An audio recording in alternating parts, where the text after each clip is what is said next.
लीना, परिवार की लाडली बिटिया या फिर यूं कहें कि परिवार की आन बान और जान है। जब घर में होती तो ऐसा लगता मानो घर में आसमान टूट पड़ा हो। घर में इधर उधर धमा चौकड़ी करना और खूब सारी बातें करना उसके पसंदीदा कामों में से एक था। लीना के दादाजी किशनलाल लीना को बहुत प्यार करते थे, लेकिन जैसे जैसे लीना बड़ी हो रही थी उन्हें लीना की एक चिंता और खाए जा रही थी, और वो थी लीना की शादी की चिंता। बस दादाजी अब हर परिवार में लीना का ससुराल ढूंढते, लेकिन लीना को शादी नाम से ही इतनी चिढ़ थी कि वह शादी का नाम सुनते ही गुस्सा होकर मुंह फुला कर दूसरे कमरे में बैठ जाती। खैर थोड़ी देर में उसका गुस्सा खुद ब खुद उतर जाता और वो वापस अपनी धमा चौकड़ी में व्यस्त हो जाती। काफी खोजबीन के बाद भी लीना के दादाजी को कोई ऐसा परिवार नजर नहीं आया जहां वे अपनी लाडली बिटिया की शादी कर सके। इसलिए उन्होंने अपने बचपन के दोस्त से इस बारे में राय लेने का निश्चय किया। बस फिर क्या था, वे अपने दोस्त रामकिशन से मिलने बरेली की और निकल पड़े। अगले दिन जब वह बरेली पहुंचे तो रामकिशन ने स्टेशन पर ही उनके लिए गाड़ी भेज दी थी। 10 साल बाद अपने बचपन के दोस्त से मिलने के लिए वे भी बड़े उतावले थे। गाड़ी धीरे धीरे रामकिशन के घर की ओर बढ़ी। बड़ा सा बंगलों के आगे बगीचा, गाड़ियां और नौकर चाकर देख दादाजी का मन खुशी से भर गया। इन 10 सालों में रामकिशन ने कितनी तरक्की कर ली है, नहीं तो 10 साल पहले रामकिशन के पास था ही क्या। बस यही सब सोचते सोचते लीना के दादाजी अपने दोस्त के बंगलो पहुंच ही गए। गाड़ी की हॉर्न की आवाज के साथ ही रामकिशन घर के बाहर अपने दोस्त के स्वागत के लिए आ गए थे। अपने दोस्त को गले लगाकर वे किशनलाल को अंदर ले गए। घर अंदर से भी काफी शानदार था। अपने दोस्त की संपन्नता को देख लीना के दादाजी भी फूले नहीं समाये। चाय नाश्ता के बाद रामकिशन ने उनके खास दोस्त से आने का कोई खास कारण पूछा। दादाजी ने पोती की शादी के लिए एक अच्छा सा परिवार ढूंढने का काम सौंपते हुए बिटिया का फोटो रामकिशन के हाथ में सौंप दिया। रामकिशन भी अपने बेटे शेखर के लिए एक सुयोग्य कन्या की तलाश में थे। तीखे नैन नक्श, चेहरे पर तेज और एक बार में ही किसी को पसंद आने वाली लीना बिटिया को फोटो में देखकर ही उन्होंने उसको अपने घर की बहू बनाने का फैसला कर लिया। रामकिशन इतना सोच ही रहे थे कि इतने में उनका बेटा शेखर आ गया।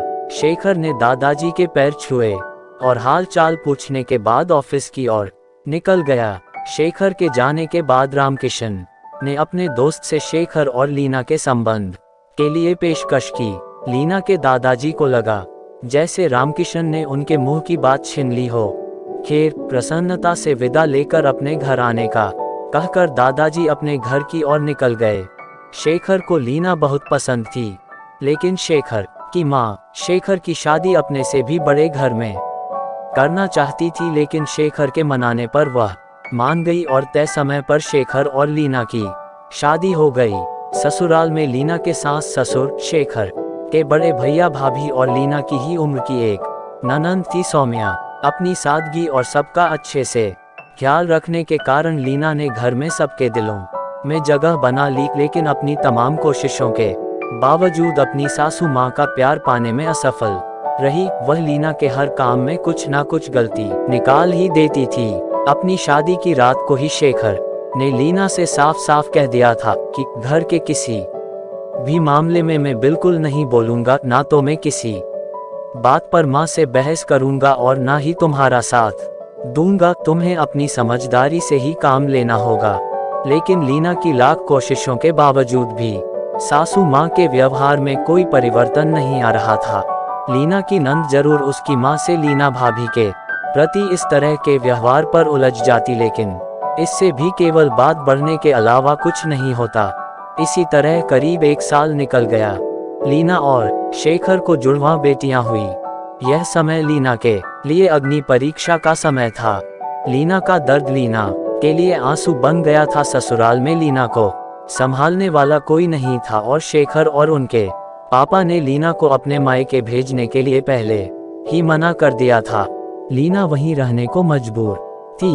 फिर एक दिन सौम्या कॉलेज से आई तो उसने सभी को कॉलेज के सालाना कार्यक्रम में आने के लिए कहा और यह भी कहा कि कॉलेज में उसकी भी 2 प्रस्तुतियां हैं, इसलिए आप सभी का चलना बहुत जरूरी है। खैर, ना चाहते हुए भी लीना को अपनी दोनों जुड़वां बेटियों के साथ सौम्या के कॉलेज जाना पड़ा। कार्यक्रम की शुरुआत में गीत संगीत की कई प्रस्तुतियां हुई, उसके बाद मॉडलिंग राउंड शुरू हुआ।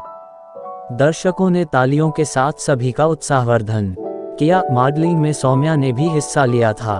आखिरी राउंड में सौम्या के साथ 4 और लड़कियों को सेलेक्ट किया गया, जहां सभी से जज द्वारा एक सवाल पूछकर विजेता घोषित करना था। सवाल जवाब का दौर शुरू हुआ। इसी कड़ी में जज साहिबा ने सौम्या से सवाल पूछा, अगर घर में तुम्हारी माँ और भाभी में से किसी एक का साथ देना हो तो तुम किसका साथ दोगी? पूरे सदन में खामोशी छाई थी। सभी सौम्या के जवाब की प्रतीक्षा कर रहे थे। तभी सौम्या ने थोड़ा आगे बढ़कर कहा, अगर भाभी सही हो तो अपनी भाभी का। जज साहिबा ने आगे पूछा, क्यों? सौम्या ने जवाब दिया, क्योंकि मुझे भी कल किसी की भाभी बनना है। जवाब सुनते ही पूरे सदन में तालियां गूंज उठी। सभी सौम्या की सोच और उसके सटीक जवाब की प्रशंसा कर रहे थे। सौम्या को विजेता घोषित किया गया। पुरस्कार लेने से पहले सौम्या ने सभी से कुछ कहने के लिए माइक थामते हुए कहा, हर बेटी अपनी माँ से बहुत प्यार करती है और माँ भी अपनी बेटी के दिल के सबसे करीब होती है। इसी तरह हमारे घर की बहुएं भी तो किसी की बेटियां हैं। आज हम किसी की बेटियां हैं, कल से किसी की भाभियां और बहुएं बनेंगी। अगर कल से हमें कुछ डैक हुआ तो हमारी माँ को भी डैक होगा, और इसी तरह हमारे घर की बहू को डैक हुआ तो उनकी माँ को भी डैक पहुँचेगा। और इस दुनिया में किसी भी इंसान को किसी की भी माँ को डैक पहुँचाने का कोई हक नहीं है। इसीलिए हर सांस अपनी बहू को अपनी बेटी समझे तो आगे चलकर उनकी बेटी भी खुश रहेगी। सौम्या के इतना कहते कि पूरा सदन एक बार फिर तालियों की गड़गड़ाहट से गूंज उठा और अंततः लीना को भी अपनी सास ने अपना लिया।